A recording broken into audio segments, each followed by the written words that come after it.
There is a version of building that almost nobody talks about, not because it's a secret, because the people doing it aren't talking. 90 days, that's all it takes.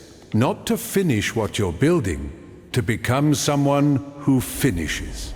90 days of silence, applied correctly, will change the entire trajectory of your life. Not because silence is magical, because of what silence forces: the replacement of performance with production, the replacement of noise with work, the replacement of who you were with who you're deciding to become. Most people will never do this, not because it's hard, though it is, because it requires you to stop doing something that feels productive but isn't. It requires you to stop telling people what you're building, to stop seeking validation for a goal you haven't achieved yet, to disappear from the conversation entirely and reappear only when you have something real to show. 90 days, 3 months, 12 weeks. The research on behavior change shows that 90 days is the minimum threshold for a new behavior to become identity rather than effort. Before that threshold, you are still someone who is trying to change. After it, you are someone who has changed. The difference is not dramatic, it is permanent. This is the protocol. This is what the 90 days actually means, and what you actually do. Month 1, you cut the noise. The first 30 days are not about what you build, they are about what you remove. And what you remove is the invisible tax that has been draining your capacity every single day without you fully accounting for it. The noise has 3 forms. First, the performance of your goal. Stop announcing it. Stop posting about it. Stop mentioning it in conversations as something you're working on. Every time you talk about what you're building before you've built it, your brain gets a small hit of the satisfaction that should be reserved for the actual result. The dopamine of the declaration is cheaper than the dopamine of the achievement, and your brain will take the cheaper version every time it's offered.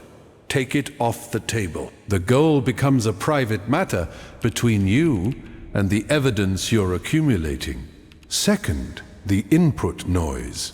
In the first 30 days, you conduct a complete audit of what is entering your mind daily. News that you cannot act on, social media accounts whose content produces comparison rather than progress, conversations that circle without building toward anything. You are not eliminating all of it immediately. You are becoming precisely aware of the ratio of useful input to noise. For most people, this ratio is shocking. The useful input that actually builds capacity is a fraction of the total consumption. The rest is entertainment dressed as self-improvement. Third, the explanation noise. Stop explaining yourself to people who are not building. Stop defending your choices to people whose choices you wouldn't defend. Stop spending energy on the management of others' opinions about what you're doing with your time. You are not unkind. You are not unavailable. You are simply no longer giving that energy to things that drain it without return. What you will notice by day 30, a new quality of quiet in your mind. Not emptiness, clarity. The mental space previously occupied by performance, noise, and explanation is now available for the actual work. It is a different kind of tired at the end of the day, the tiredness of having built something, rather than the tiredness of having managed everything else. Month 2, you build the daily protocol and you do not break it. The second 30 days are where identity begins to actually shift. Month 1 created the container. Month 2 is about filling it with consistent evidence. You define your non-negotiable daily protocol, not an aspirational list, a minimum viable commitment, the floor, not the ceiling. The smallest version of the work that, if done every single day for 30 days, would produce a meaningful accumulation. And you do not negotiate it. Not on difficult days, not on days when motivation is absent, not on days when circumstances make it genuinely harder than usual. On those days especially. The protocol has 3 characteristics. It must be specific, not work on the business, but 90 minutes on the specific deliverable. Phone in another room, beginning at 7. It must be achievable on the worst possible day.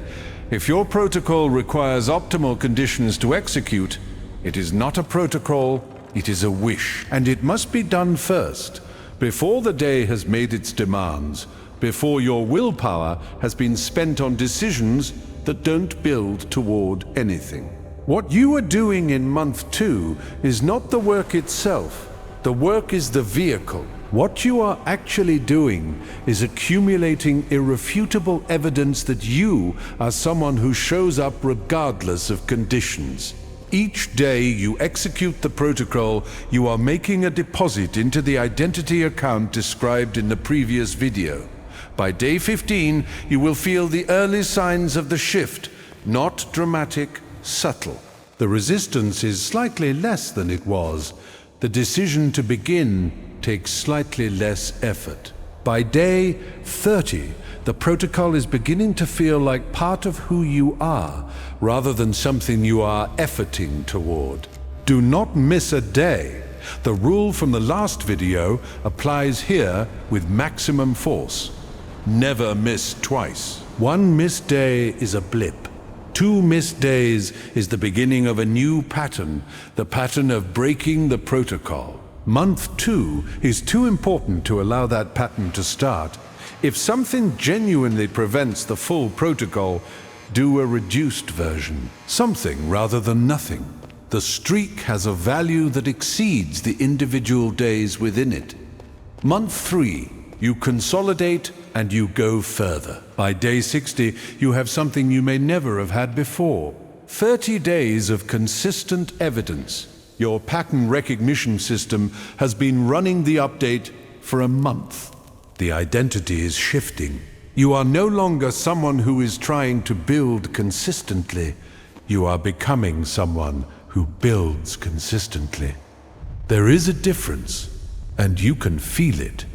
Month 3 is not about maintaining what you built in month 2. It is about going further. Now that the protocol is established, now that the floor is reliable, you raise it.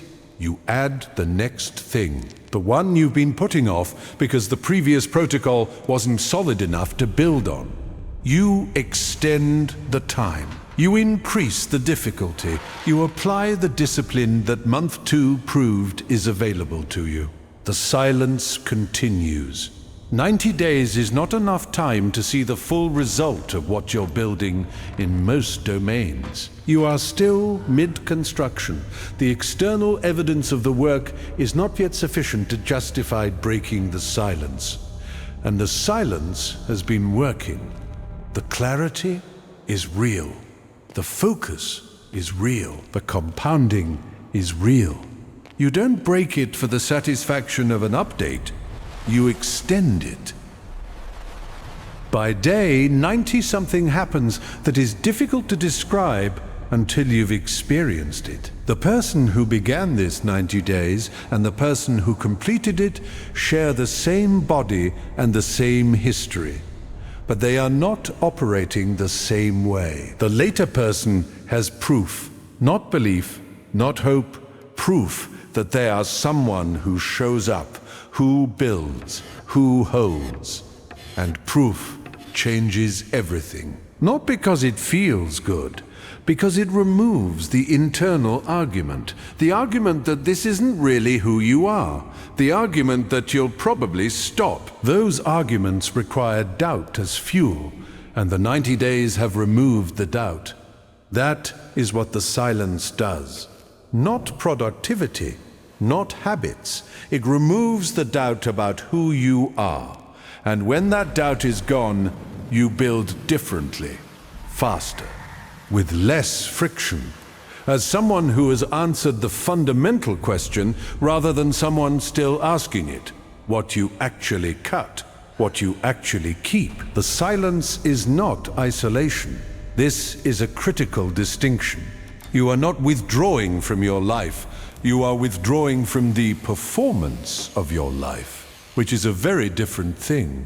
What you cut, social media consumption that generates comparison, conversations where you announce your goals before achieving them, explanations to people who weren't asking in good faith, news and content you cannot act on, the habit of checking your metrics before you've done the work that would warrant the metrics improving, any relationship or interaction that consistently leaves you less certain of your direction. What you keep, the people who build alongside you or who actively support what you're building. Learning that is directly applicable to the work, not general self-improvement, specific knowledge for the specific problem. Your physical practice, because month 2 will require the cognitive capacity that physical discipline provides. Rest, full and deliberate, because the work requires a mind that has recovered. The silence is not about austerity for its own sake. Every cut has a specific purpose: to reclaim the resource, attention, energy, time, cognitive bandwidth, and redirect it toward the thing that compounds. Nothing is removed without a return. The question for every removed thing is, what does this redirect to? If there is no answer, the removal isn't finished. After 90 days, on day 91, you will have a choice. The choice is not whether to continue. You will continue, because you will be someone for whom not continuing is no longer the natural direction. The choice is what to build next on the foundation the 90 days constructed. The answer to that question will come from a different place than it did before. Before the 90 days, the answer would have come from desire. What do I want? After the 90 days, it will come from capacity. What am I now equipped to build, given who I have demonstrated myself to be? That is the real transformation. Not the result you produced in 90 days, though that result is real. Not the habits you built, though they are now part of you. The transformation is in the question you're asking. From who do I want to become, to who have I shown myself to be? From hope to evidence, from aspiration to identity. 90 days of silence, no announcements, no explanations, no performance. Just work and evidence and the slow, permanent shift of who you are.